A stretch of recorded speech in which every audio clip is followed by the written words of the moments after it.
বাবারা, আজকে তোমাদের মৎস্য পড়ানোর সামুদ্রিক মৎস্য ক্ষেত্রে ধারাবাহিকতায় মাছের এটা তৃতীয় ক্লাস। আমি গত ক্লাসে তোমাদের আভ্যন্তরীণ মৎস্য ক্ষেত্র পড়িয়েছিলাম, আজকে পড়াবো সামুদ্রিক মৎস্য ক্ষেত্র। বাংলাদেশের মাছের ক্ষেত্র সমূহকে প্রধানত দুই ভাগে ভাগ করা হয়েছে, আভ্যন্তরীণ আর সামুদ্রিক। আভ্যন্তরীণ মাছগুলো হচ্ছে আমরা সাধারণত স্বাদু পানির মাছ বলে থাকি। বাংলাদেশের নদী, নালা, খাল, বিল, হাওর, বাওর, জলাশয়, হ্রদ, ওটাকে 5 ভাগে ভাগ করেছিল। তোমরা ভালো করে জানো সেটা কি কি। আমি একটু আরেকবার মনে করিয়ে দেই তোমাদের। প্রথমটি হচ্ছে নদ নদী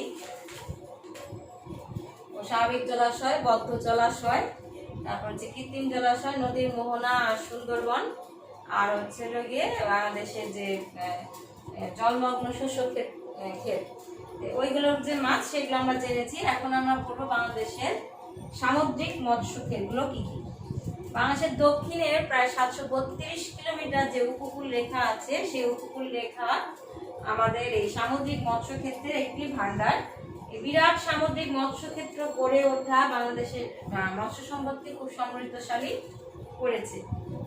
এই মৎস্য ক্ষেত্রে 475 ধরনের মাছ পাওয়া যায়। এর মধ্যে আমরা জানি মাত্র হচ্ছে 135, এর মধ্যে 133টি মাছ আবিষ্কৃত হয়, যার মধ্যে 42টি প্রজাতিকে আবার বাণিজ্যে অন্তর্ভুক্ত করা হয়েছে। এর মধ্যে চিংড়ি মাছের সংখ্যাই হচ্ছে 18টি।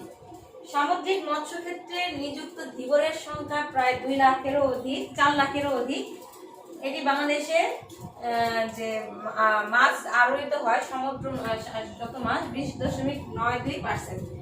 তবে আমাদের দেশে যে মৎস্যের ধারা বা মৎস্যের কাজ নিয়ে যে সমস্যা অনেক রয়ে গেছে, সেই সমস্যাগুলোর মধ্যে অন্যতম হচ্ছে অদক্ষ ধীবর, মূলধনের অভাব, প্রয়োজনীয় যন্ত্রপাতির অভাব, তারপরে হচ্ছে সাজ সরঞ্জাম বা মৎস্য শিক্ষা ব্যবহার হচ্ছে বড় জাহাজ। এই বিষয়গুলো আমাদের নেই বলে আমরা মূলত সামুদ্রিক মৎস্যটা করতে পারি না। এছাড়াও বাংলাদেশের বঙ্গোপসাগরে প্রায় ঝড় তুফান হয় বলেই, ঝড় তুফান হওয়া বা কোনো সূত্র পাওয়া মাত্রই বা কোনো সংকেত পাওয়া মাত্রই বঙ্গোপসাগর অভ্যন্তরে বাংলাদেশের গভীরে যাওয়া নিষিদ্ধ হয়ে যায়। তো এই জিনিসটা হচ্ছে মৎস্য শিকারও বন্ধ হয়ে যায়, ফলে বাংলাদেশের মৎস্য সম্পদ সামুদ্রিক মৎস্যতে এই সমস্যাটা হয়েই থাকে। তবে যখনই সাগর শান্ত থাকে তখনই বাংলাদেশের এই অঞ্চল থেকে প্রচুর মাছ ধরা হয়ে থাকে। বাংলাদেশের মৎস্য সম্পদ এই সামুদ্রিক মৎস্য ক্ষেত্র গড়ে ওঠার কারণটা কি? প্রথমে যে কারণ সেটি হচ্ছে বিস্তীর্ণ গড়ে ওঠার কারণ।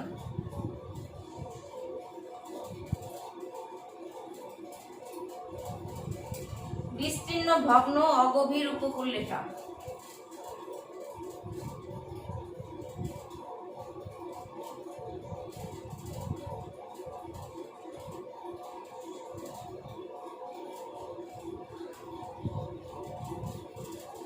লিখতে ভালো লাগতেছে না এখন, এই জন্য এভাবে লিখতেছি। বাংলাদেশের দক্ষিণে প্রায় 732 কিলোমিটার উপকূল রেখা আছে, এর অধিকাংশই হচ্ছে ভগ্ন। এই উপকূল রেখা বরাবর সমুদ্রের অগভীর হওয়ায় এখানে প্রায় 10,11,000 হেক্টর অঞ্চলব্যাপী বিরাট মৎস্যক্ষেত্র গড়ে উঠেছে। তারপরে হচ্ছে মোহনা ও খাড়ি।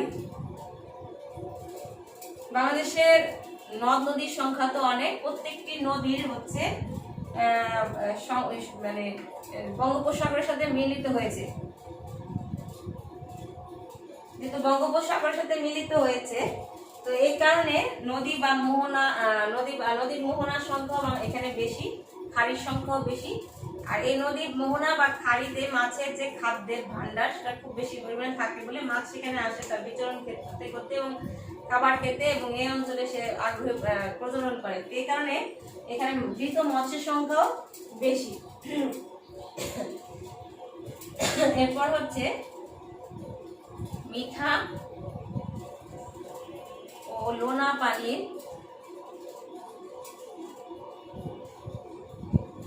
সঙ্গমস্থল।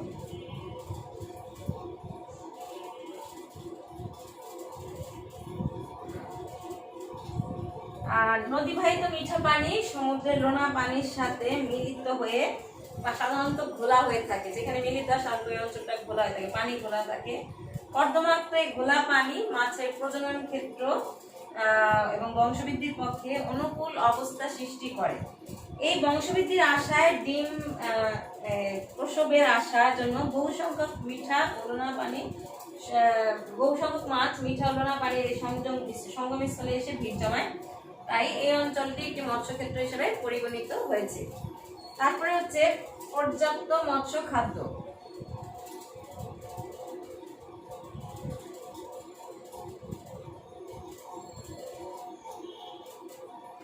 তোমরা ভালো করে জানো, বাংলাদেশের উপকূলবর্তী অঞ্চলে সমুদ্রে নানা ধরনের মৎস্য খাদ্য বিদ্যমান থাকায় একটি উৎকৃষ্ট মৎস্য ক্ষেত্রে পরিণত হয়েছে।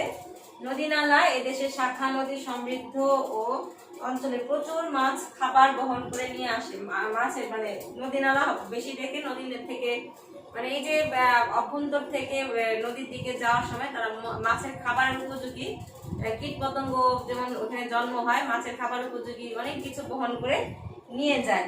এই খাবারের লোভে সামুদ্রিক মাছেরা সাধারণত মোহনার দিকে আসে এবং মোহনায় তখন এরা ধৃত হয় এবং ঝাঁকে ঝাঁকে বিচরণ করতে থাকে এবং ওই অঞ্চলে এই মাছগুলো ধৃত হয়। তাই অঞ্চলগুলো একটি মৎস্যক্ষেত্রে পরিগণিত হয়েছে। তারপরে হচ্ছে উপকূলীয় বনভূমি।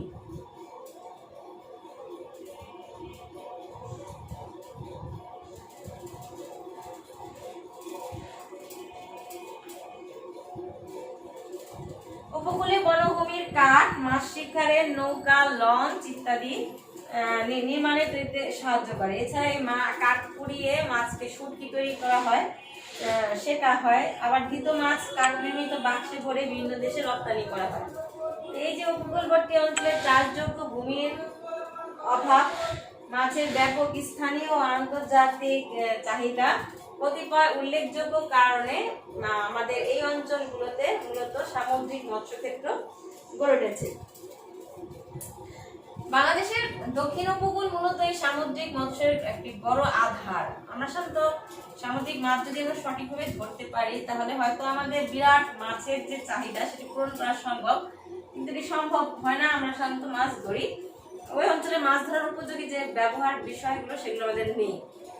আচ্ছা, তারপর হচ্ছে এই যে সামুদ্রিক মৎস্যক্ষেত্র গড়ে উঠলো, এই মৎস্যক্ষেত্র কয় ভাগে বিভক্ত? সামুদ্রিক মৎস্যক্ষেত্রের শ্রেণীভাগ আমরা কিন্তু অভ্যন্তরীণ মৎস্যক্ষেত্রকে 5 ভাগে ভাগ করেছি। সামুদ্রিক মৎস্যক্ষেত্র প্রধানত 2 ভাগে ভাগ করা হয়েছে, উপকূলীয়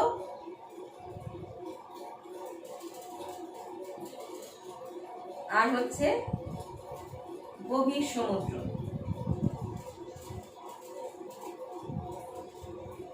উপকূলীয় মৎস্যক্ষেত্র বাংলাদেশের প্রায় 732 কিলোমিটার যে উপকূল রেখা আছে, সেই উপকূল রেখার অংশ দিয়ে বিভিন্ন নদী, এসব শাখা নদী সহ বঙ্গোপসাগরে মিলিত হয়েছে।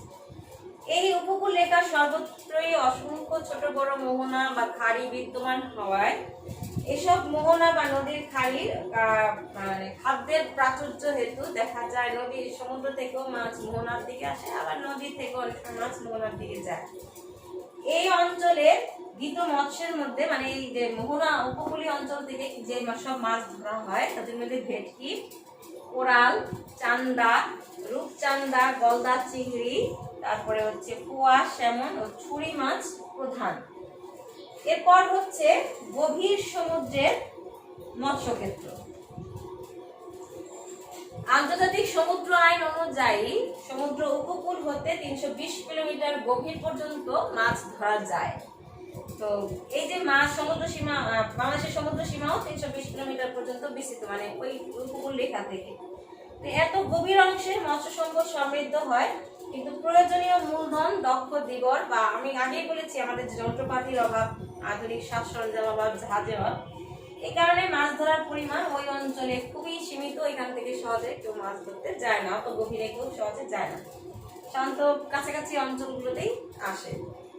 আর বাংলাদেশের সামুদ্রিক এই যে উপকূলীয় মৎস্যক্ষেত্র বা গভীর সমুদ্র ক্ষেত্র, এগুলোর কেন্দ্র কোথায়? আমরা যেমন জেনেছি যে অভ্যন্তরীণ মৎস্য কেন্দ্র অনেক জেনেছি, যে ঢাকায় আছে, মুন্সিগঞ্জে আছে, মানিকগঞ্জে আছে, রাঙামাটিতে আছে, চট্টগ্রামে আছে, ময়মনসিংহে আছে, টাঙ্গাইলে আছে, সিলেটে আছে, ভৈরব বাজারে আছে, সিরাজগঞ্জে আছে, বগুড়ায় আছে। ঠিক একইভাবে এখানকার মৎস্য কেন্দ্রগুলো কোথায়?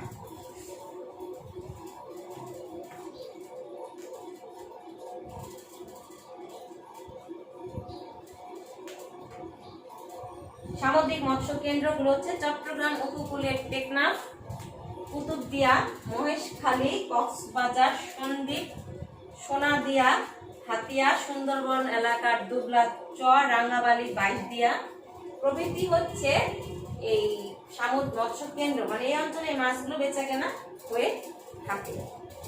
বাংলাদেশের সামুদ্রিক মৎস্য ক্ষেত্র আরো বেশি হওয়ার প্রয়োজন ছিল, কিন্তু প্রয়োজনে মানে অভ্যন্তরীণ থেকে সামুদ্রিক মৎস্য ক্ষেত্র কম, কারণ এখানে ধৃত মাছের পরিমাণও কম। তবে বাংলাদেশের সমুদ্রের মৎস্য সম্পদ সমৃদ্ধ। 475 ধরনের মাছ বাংলাদেশের সমুদ্রে পাওয়া যায়। এর মধ্যে 42 ধরনের মাছ বাণিজ্যিক সম্পদ হিসেবে ধরা হয়েছে। এবারে দ্বিতীয় মাছের মধ্যে হচ্ছে লাক্ষা, রূপচাঁদা, ছুরি, চিংড়ি, মৈত্রা, হাঙর, পোয়া, ভেটকি, ইলিশ, ছুরি মাছ। সামুদ্রিক মাছের মধ্যে লাক্ষা কিন্তু খুব সুস্বাদু একটি মাছ। রূপচাঁদা খাদ্য হিসেবে বাংলাদেশে যথেষ্ট জনপ্রিয়তা অর্জন করেছে। হাঙ্গর মাছের তেলের চাহিদা বিশ্বজোড়া, তোমরা তো সবাই জানো। বিশ্ববাজারে চিংড়ির চাহিদা প্রচুর। বাংলাদেশ হতে প্রতি বছর প্রচুর হিমায়িত চিংড়ি বিদেশে রপ্তানি করা হয়। আর বাংলাদেশের এই চিংড়ি অভ্যন্তরীণ জলাশয়ের মৎস্য হিসেবেও আছে। তবে এই খুলনা অঞ্চলের দিকে যে চিংড়ি, সেটা কিন্তু খুব জনপ্রিয় একটি চিংড়ি। যাই হোক, বাংলাদেশের এই যে মৎস্য শিল্পের কিন্তু বিভিন্ন ধরনের সমস্যা রয়ে গেছে। সেই সমস্যাগুলোর মধ্যে উল্লেখযোগ্য আমি কয়েকটি আলোচনা করছি। বাংলাদেশের মৎস্য শিল্পের সমস্যার মধ্যে প্রথমেই যেটি হচ্ছে নদী ভরাট হয়ে যাচ্ছে। অভ্যন্তরীণ মাছ যেহেতু আমাদের বেশি, প্রথমে যেটি নদী ভরাট। আমরা জানি বাংলাদেশের নদীগুলো সবই হচ্ছে তার শেষ পর্যায়ে, বার্ধক্য পর্যায়ে তার নদী জীবনের শেষ পর্যায়ে এবং মোহনায় মিলিত হয়েছে। সঞ্চয় তখন তার প্রধান কাজ, এবং এই কারণে নদীর তলদেশ ভরাট হয়ে যাচ্ছে। নদীর তলদেশ ভরাট হয়ে যাওয়া মানে পানি কমে যাওয়া, এবং পানি কমে গেলে কিন্তু মাছ তার বিচরণ ক্ষেত্র হারাবে, এবং এভাবেই কিন্তু অনেক মাছ বিলুপ্ত হয়ে যাচ্ছে। তারপরে হচ্ছে খালবিল ভরাট। যেহেতু মানুষ বাড়ছে, মানুষ এখন তার প্রয়োজনে বিভিন্ন সময় খালবিল ভরাট করে ফেলছে। নদীর গতি পরিবর্তন। যেহেতু আমাদের দেশে বার্ধক্য পর্যায়ে নদীগুলো সাধারণত মানে বিনুনি আকার নদী থাকে এবং সর্পিল গতি বিশিষ্ট নদী থাকে। এই কারণে অনেক সময় দেখা যায় নদী তার গতি পরিবর্তন করে ফেলে। নদীর গতি পরিবর্তন হওয়ার কারণের ফলে দেখা যায় যে অনেক সময় মাছ তার বিচরণ ক্ষেত্রটাকে খুঁজে পায় না, বা মাছ হারিয়ে যায়। মানে বিচরণ ক্ষেত্র না পাওয়ার কারণে সে অন্যদিকে গমন করে, এর ফলে ওই অঞ্চলে মাছটি ভাটা পায়। তারপরে হচ্ছে অনিয়মিত বৃষ্টিপাত, যেটি এখন প্রায়শই দেখা যায়। আমাদের জলবায়ু পরিবর্তনের কারণে অনিয়মিত বৃষ্টিপাত আমাদের এই মাছ ক্ষেত্রের জন্য একটি অন্যতম সমস্যা। আগে সময় মতো বৃষ্টিপাত হতো, মাছ তাদের প্রয়োজনীয় হতো। এই যে জলবায়ুর এই পরিবর্তনের ধারা, বৃষ্টিপাত অনিয়মিত, মাছের বংশবৃদ্ধিতে একটি ব্যাহত হচ্ছে। বংশবৃদ্ধির কাজে মৎস্য চাষের অভাব। মানুষের মুক্ত জলাশয়গুলোতে মাছ ছাড়া হয় না। মাছ ছাড়া প্রাকৃতিক নিয়মে যা মাছ উৎপাদন হয় তাই। তবে বাংলাদেশ সরকার কিন্তু এই বিষয়ে ব্যবস্থা নিয়েছে। অনেকটা সময় মাছ ধরা এখন বিভিন্ন সময় বিভিন্ন জায়গায় মাছ ধরা নিষিদ্ধ করেছে। যেমন রিসেন্ট ইলিশ মাছ এখন ধরা বন্ধ। মার্চ এপ্রিলের পর্যন্ত মাছ বা ইলিশ মাছ ধরা যাবে না। এটা বন্ধ করার ফলে কিন্তু ভালো হয়েছে। এতে করে কি হয়েছে যে আমরা যে ইলিশ মাছটার প্রজননের সময় সে যদি তার সঠিকভাবে বিচরণ করতে পারে, তাহলে ভালো ইলিশ মাছ পাওয়া যায়। আমরা কিন্তু ভালো ইলিশ মাছ পাচ্ছি, মাঝখানে কিন্তু বলেছে ইলিশ মাছ ধ্বংস হয়ে যাচ্ছে। এই যে বিষয়গুলো, সেগুলো আমাদের মাছের যে সমস্যা, মানে বাংলাদেশের মৎস্য শিল্পের একটি অন্যতম সমস্যা বলে পরিগণিত হচ্ছে। কীটনাশক প্রক্রিয়া আমরা কি করি, যে আমরা কিন্তু অভ্যন্তরীণ কিন্তু আমাদের যে বলছিলাম আমাদের পাট চাষ, যেটা আমরা বলি যে কি চাষের জলমগ্ন এলাকায়, চাষাবাদকৃত জলমগ্ন এলাকায় মাছ চাষ। এই যে আমরা কিন্তু চাষাবাদ যখনই করি, এখন প্রচুর পরিমাণে কীটনাশক দেওয়ার ফলে মাছ তার খাবারের যে বিষয়, খাবার খেতে পারছে না। অনেক সময় দেখা যায় মাছ মরে ভেসে উঠছে কীটনাশক দেওয়ার ফলে। এই বিষয়গুলো কিন্তু আমাদের মাছকে হ্রাস করছে, মাছের হারকে। সাম্প্রতিককালে পানি সেচের ফল, সাম্প্রতিককালে ইরি ধান চাষের জন্য পানি তুলে ফেলায় বেশ কিছু জলাশয় শুকিয়ে যায়। ফলে মাছ তার বংশবৃদ্ধি করতে পারে না। দেশের উপকূলীয় অঞ্চলে বাঁধের প্রতিক্রিয়া, দেশের দক্ষিণ অঞ্চলে বিশেষ করে খুলনা, বরিশাল, পটুয়াখালী বেড়ি বাঁধ দেওয়া হয়। খাড়ি বাঁধ দিয়ে মাছের প্রজনন ও খাদ্যের সন্ধানে বাধা সৃষ্টি করে। যে প্রাকৃতিক একটা মাছের খাদ্য বা প্রজননের বিষয় সেটি বাধা সৃষ্টি করছে, ফলে মাছ তার বংশবৃদ্ধি কম হচ্ছে, পরিবেশও ধ্বংস হচ্ছে। আর আরেকটি বড় সমস্যা হচ্ছে আমাদের যে মাছের সাথে রিলেটেড যে শিল্প, লবণ বা বরফ শিল্প, সেটি কিন্তু খুবই অপর্যাপ্ত। ফলে দেখা যায় যে বাজারজাতকরণের জন্য যে মাছের লবণ দেওয়া বা মাছে বরফ করে দেওয়া, সেটি না থাকার জন্য অনেক সময় মাছ আমাদের নষ্ট হয়ে যায়, ফেলে দিতে হয়। তো এই যে বিষয়গুলো, সেগুলো আমাদের মাছ চাষের জন্য খুবই গুরুত্বপূর্ণ সমস্যা। এই সমস্যাগুলো যদি আমরা উত্তরণ করতে পারি, আবার এই যে দক্ষ ধীবর বা যন্ত্রপাতির অভাব, সেগুলো যদি আমরা দূর করতে পারি, তাহলে আমাদের মৎস্য ক্ষেত্রগুলো আরো বেশি প্রচলিত হবে, আরো বেশি ভালো হবে, এবং আমরাও কিন্তু অনেক মাছ পাবো। হয়তো দেখা যাবে এই মাছগুলোকে আমরা বাইরের দেশে রপ্তানি করে প্রচুর বৈদেশিক মুদ্রা অর্জন করতে পারছি। তো বাবারা, আজকে এই পর্যন্তই রইল। মাছ নিয়ে আমরা পরবর্তীতে আলোচনা করব। তোমরা সবাই ভালো থেকো। একটু কাইন্ডলি একটু পড়াশোনার দিকে মনোযোগ দাও। পড়াশোনা না করলে তার হবে না। তো আজকে এই পর্যন্ত থাকো, ভালো থাকো সবাই। ধন্যবাদ সবাইকে।